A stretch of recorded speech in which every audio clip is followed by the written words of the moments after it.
Hello అండి, నేను మీ భూమి. Welcome to my channel.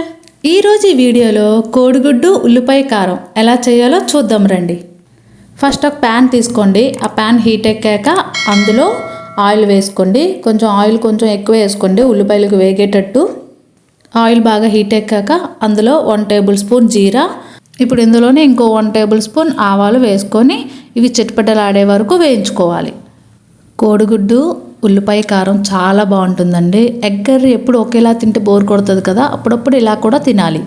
ఈ జీరా ఆవాలు వేగిన తర్వాత ఇందులో ఒక 4 మీడియం సైజ్ ఆనియన్స్ తీసుకొని ఇలా కట్ చేసుకొని వేసుకోవాలి. నేను ఇక్కడ 4 ఎగ్స్ తీసుకున్నాను, సో ఆనియన్స్ కూడా 4 తీసుకున్నా.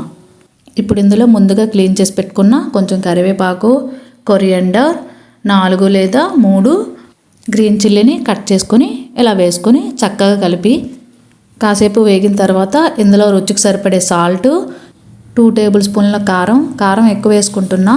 తర్వాత ఇందులో 1 టేబుల్ స్పూన్ పసుపు, తర్వాత ముందుగా వేయించి పెట్టుకున్న ధనియాల పౌడర్, ఇవన్నీ వేసుకున్న తర్వాత ఇందులోనే అల్లం వెల్లుల్లి పేస్ట్ని కూడా యాడ్ చేసుకోవాలి. అన్ని మసాలాలు యాడ్ చేసిన తర్వాత ఇవి గోల్డెన్ కలర్ వచ్చేంత వరకు వేయించుకోవాలి. ఇవి వేగేలోపు మనం గుడ్డు ఆల్రెడీ ఒలిచిపెట్టుకున్నాం కదా పక్కన, వాటికి ఇలాగ ఘాట్లు పెట్టుకోవాలి. ఇలా కట్ చేసుకుంటే ఏంటంటే మనం వేసుకున్న మసాలాలన్నీ ఉప్పు కారం అంతా చక్కగా లోపల వరకు వెళ్ళి చక్కగా గుడ్డు చాలా బాగుంటుంది. టేస్ట్ అయితే సూపర్ వస్తుంది.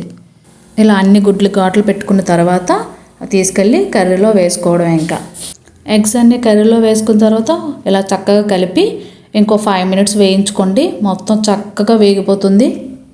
ఈ వీడియో మీకు నచ్చినట్టయితే ప్లీజ్ లైక్ చేయండి, షేర్ చేయండి.